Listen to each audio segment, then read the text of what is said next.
हे जर का असं झालं ना तर लयच डेंजर भांडण होईल बघा शीतल आणि फौजी मध्ये. मग काय तर. हो तुम्ही आता नुसतं सांगा मग बघाच काय होते ते.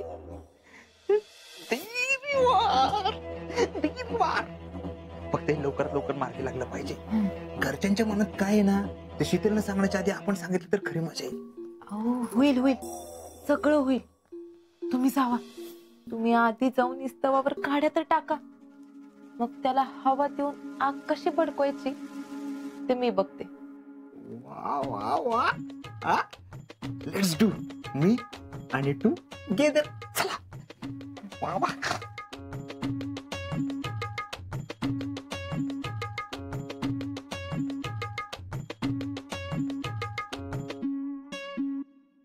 व्हॉट्सअप फौजी, हाऊ आर यू?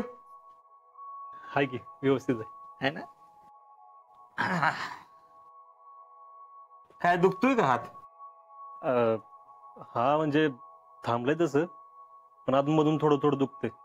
अच्छा पण होईल आता बरं. बर. फौजी एका महत्वाच्या विषयावर डिस्कशन करायचं होतं. कसलं?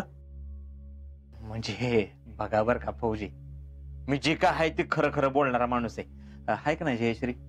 वय म्हणजे आता आम्हाला माहिती आहे तुमचं आर्मीवर केवढं प्रेम आहे. आर्मी म्हणजे तुमच्यासाठी जीव की प्राण आहे. आर्मी बद्दल तुम्हाला ते हे असतं ना हेतून आत्मीयता. That is that. आत्मीयता आहे आपल्या घरात. आजा आजा आजा कसा आहेस? हाय बरं आहे. काय जावा बाप्पू कसा आहे? हा बरं आहे बरं आहे. रावल्या सगळे बरे आहेत बघ. मी बी हे बी अजिंक्य बी आणि शीतल मम्मी पप्पा जीजी सगळे बरे आहेत. आता एवढा कालवा करत आलेस ते सांगतस का जरा लवकर? कामेरी कामेरी. राजा सांगायचं राहिलंच. कामगिरी फत्ते केली ना मी. फक्त भावा तुझा वेळ पाहिजे बस. ए राहुले परत तुझ्याबरोबर कुठे येणार नाही बरं का सांगतोय. अरे बाबा कुठं जायचं नाही. मी काल रातभर जागून स्टोरी लिहिल्या तुझ्यावर. माझ्या काय रावले फौजीवर काय पुस्तक लिहायला लागला काय? अहो भैया फिल्म करणार आहे मी आजच्या आयुष्यावर फौजींवर. बर भैया तुम्हाला एखादा रोल देऊ काय? ते राहू दे. तू दुसऱ्या कोणावर पण लिहि बरं का माझ्या लिहू नको. ठरलंय आता ती. फक्त मी तुला एवढंच सांगायला आलोय रातच्याला तुम्ही सगळी वेळ काढून ठेवा. मी माझ्या फिल्मची स्टोरी तुम्हाला ऐकून दाखवणार आहे. चला अरे शेवटची लढाई राहिल्या ना क्लायमॅक्स. ते एवढं महत्वाचं काम सोडून इथं कुठे थांबलेस? जा जा लवकर शेवटचं पण लिहून टाक. ब्रिलियंट. चला येतो. राहुल एक हुब लागच आहे. जाऊ देव फौजी तुम्ही नका लक्ष देऊ त्याच्याकडे. आहो तुम्ही काहीतरी बोलत होतात ना ते सांगा की. हा काय काय म्हणत होतं मग? तुमच्यासाठी आर्मी किती जवळचा विषय आहे. आर्मी म्हणजे आत्मीयता आहे. आर्मी बद्दल तुमचं लय चांगलं मत आहे. पण तुम्हाला गोळी लागल्यावर आपल्या घरातल्यांच्या आजा ए आजा तात्या या की बस. अरे बाबा माझा नातू म्हणतोय मला तुला बघायचंय आणि मला बी फौजी व्हायचंय. आणि तुला कोणी गोळी मारली ना त्याला मी बघतो म्हणतोय. होय काय? हा का रे फौजी व्हायचंय तुला? मी फौजी होणार आहे आणि सगळ्यांना मारणार. समाधान. नाना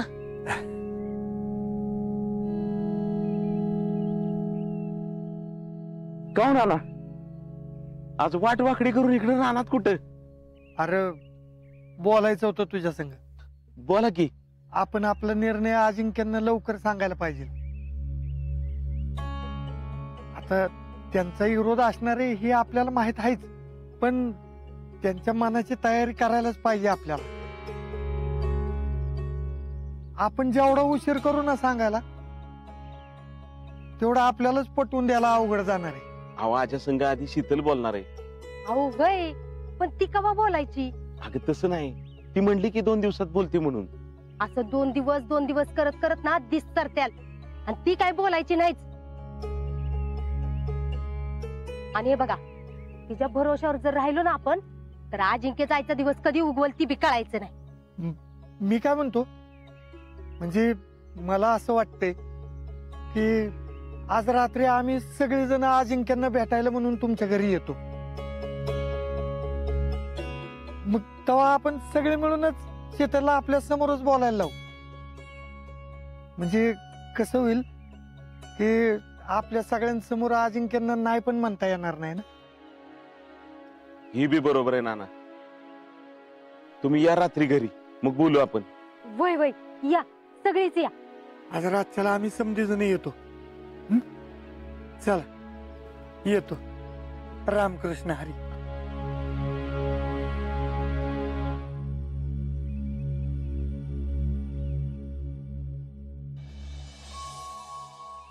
शीतल, ए शीतल, अगं शीतल.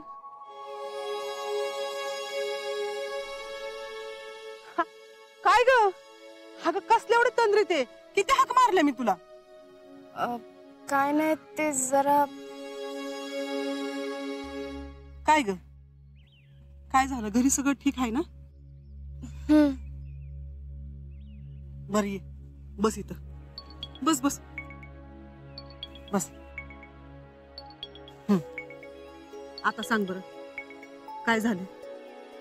अगं मावशे, घरात सगळ्यांना असं वाटतंय अजिंक्यनी परत आर्मीत जाऊ नये. जीजीनी तर माझ्याकडनं तसा शब्द बी घेतलाय की मी त्यांच्या निर्णयात त्यांची साथ देईन म्हणून. पण अगं तूच सांग, अजिंक्य आर्मी शिवाय राहू शकतात का? अगं पण ते हे सगळं त्या काळजीपोटीच बोलतायत ग. अगं पटतंय मला, म्हणूनच मी आता फौजी काकांना बी भेटाय गेलते. म्हणलं त्यांच्याशी बोलून काय तर कळल, काय तर मार्ग निघल. मग तर त्यांच्या बोलण्यात ना असं आलं की बॉर्डरवर न जाता आर्मीतच दुसरी ऑफिस मधली बी कामं असतात. तर मला बी असं वाटतंय की अजिंक्यने आर्मी न सोडता ते काम केलं तर बरं होईल. पण अगं त्यांच्याशी बोलू कसं कळना झालंय मला. आणि घरातले जर अजिंक्यांशी माझ्या आधी बोलले तर अजिंक्य माझ्यावर चिडतील की तू आधी का नाही सांगितलंस म्हणून. आणि जर मी आधी अजिंक्यांना सांगितलं तर घरातले चिडतील. अगं काय करू, काय सुधारणा झालंय मला. मला विचारशील तर अजिंक्यनी परत आर्मीत जावं.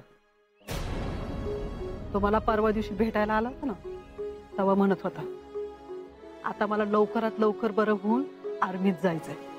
इक्याचं आणि त्याचं सपन पुरं करायचंय. त्या दिवशी ना मला त्याच्या डोळ्यामध्ये एक वेगळी चमक दिसत होती बघ. अगं देशासाठी लढायचं म्हणून पुन्हा जिद्दीने उभा राहायची धमक त्याच्यात दिसली मला. मला बी अगं असंच वाटतंय. पण मी कात्रीत अडकले बघ.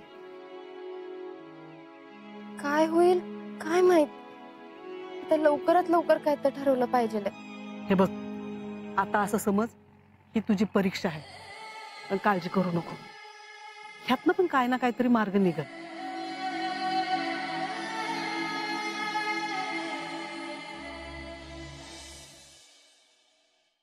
अजिंक्य, दवाखान्यात कधी जाणार आहे तुम्ही? आता पुढच्या आठवड्यात दाखवायला जाणार आहे. बसा की तुम्ही. वय वय बसून घ्या. बस आलेच.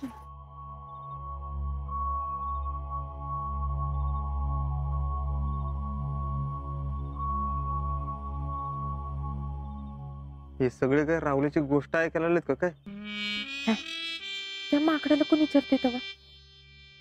मला तर वाटतंय या सगळ्यांनी ठरवलंय बहुतेक की अजिंक्यला आज सगळं सांगून टाकायचं. काय असं झालं तर आपला सगळं प्लॅन फिसकटेल. फिसकटच कसला, फिसकटलाच म्हणा की आता. नाही मी आजाला आत्ता बाजूला घेऊन सगळं बोलून टाकतो. हो म्हणजे झालं का सत्यानाश? तुम्ही एवढ्या सगळ्या लोकांसमोर त्यांना साईडला घेऊन जाणार, मग तुमची काय किंमत राहते तेव्हा? There you are. नाही सगळ्याच्या आधी आम्हीच बोलून टाकतो बघा. झालं. हा बाल्कनीतली बसून घ्या. घ्या बसून घ्या. हा तर आताच माझी पिक्चरची स्टोरी कंप्लीट झालेली आहे आणि मी तुम्हाला ती आता ऐकून दाखवणार आहे. तर तुम्ही सर्वांनी शांत चित्तीने ऐकून घ्यावे अशी माझी नम्र विनंती आहे. अरे काय स्टोरी आहे ती एकदाची सांग बाबा, मगापासून जीव काढलाय सुग. हा आई नवलाई देवी प्रसन्न ओरिजिनल न्यू मॉडर्न सलून प्रस्तुत तुमच्या सगळ्यांच्या माहितीसाठी सांगतो. अरे सुरुवात तर कर. हा मामा, सेम टू सेम मामा, अशीच क्युरियोसिटी पिक्चर मध्ये असणार आहे. आता काय होणार, आता काय होणार. आणि हे पिक्चर मी आद्याच्या जीवनावर करणार आहे.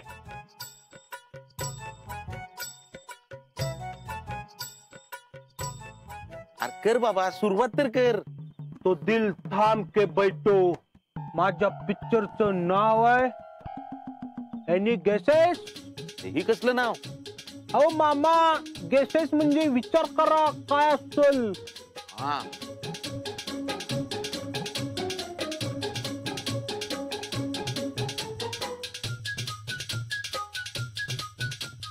नाही ना, सांगतो. फौजी Ajinkya, one and only single piece.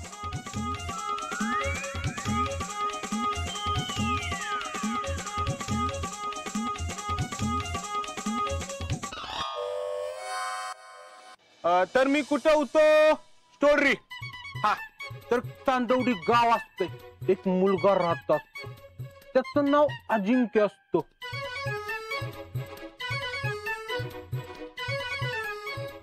आणि त्याला 2 मित्र असतात, एक विक्रम आणि एक राहुल.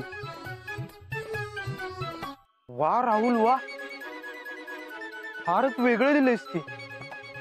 म्हणजे हॅट्स ऑफ आहे तुला. मग तर त्यातला जो राहुल असतो ना, तो फार देखणा असतो, तो फार ब्रिलियंट असतो, तो इंटेलिजंट असतो. आणि राहिलंच की तो गोरा पण असतो. तो राहुल काय करतो, अजिंक्य आर्मीत भरती व्हावा म्हणून त्याला प्रोत्साहन देतो. त्याच्याकडनं भरतीचा प्रॅक्टिस करून घेतो, म्हणून अजिंक्य आर्मीत भरती होतो.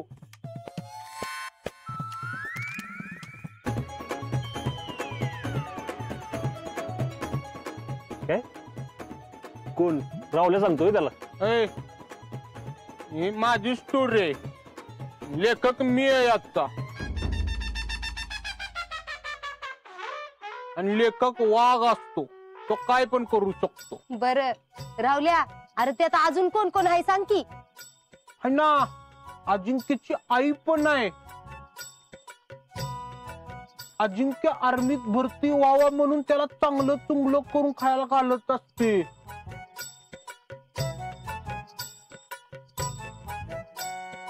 Mummy 1 minute.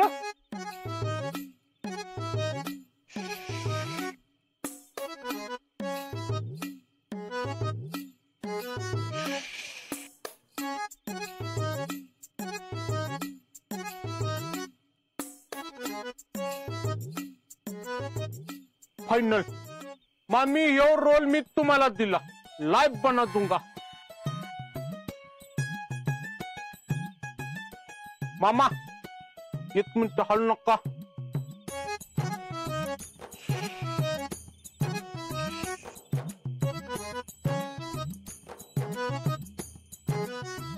डन.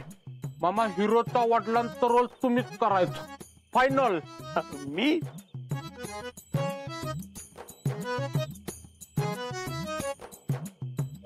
अरे पण हिरोईन पण असेल ना. बाबा एक हिरोईन असताना दुसरी तुम्हाला पाहिजे होय. अरे तसं नाही रावल्या. अरे हिरोला हिरोईन नको का. असणार की आहे ना स्टोरी. एक मिनिट. हा तर अजिंक्य जम्मू काश्मीरला जातो आणि एका सुंदर मुलीच्या प्रेमात पडतो.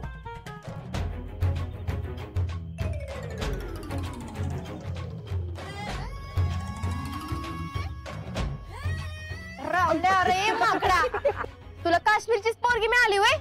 ही माझी स्टोरी आहे. तुझ्या अजिंक्यावर केलेली नाही मी. तर मी कुठे होतो? हिरोईन.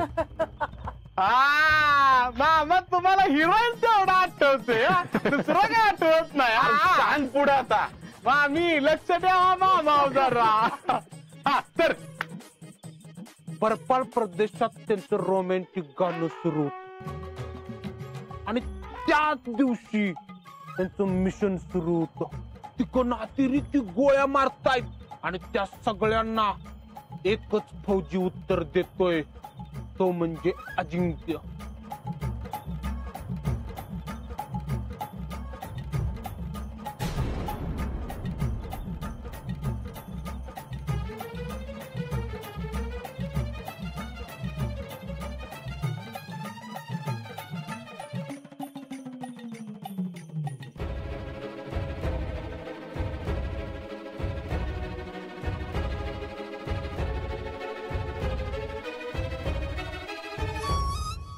आणि मग असा मित्रासमोर जातो आणि त्या युद्धात आपल्या हिरोला गोळी लागते, तरी तो डगमगत नाही, तरी तिरंगा असा फडकवतो आणि त्यातनं तो सलूट पण मारतो आणि लगेच दुसऱ्या मिशनला पण जातो. पिक्चरची स्टोरी संपते. कशी वाटली? लयच भारी. रावल्या लका तुला हे बी जमतंय की. राहुल्या अरे कधी लिहिलं सर एवढं सगळं? अगं जिजे एका रात्री स्टोरी लिहिल्या मी. वय वा वा वा राहुल शेठ, लय भारी लिहिलंय बर का. मग नाही आवडलंच मला बर का. पण मला या गोष्टीचा एंड तेवढा नाही आवडला. नाही म्हणजे पटतंय मला तुम्ही जे काय लिहिलंय ते, पण स्टोरी कशी पाहिजे, जरा रिअलिस्टिक पाहिजे ना. पण आता मी एक नवीन गोष्ट सांगतो, ती नीट कान देऊन लक्षपूर्वक ऐका. तर फौजी आर्मीत जातो, तिथं लई मोठा पराक्रम गाजवतो, हे पटलं.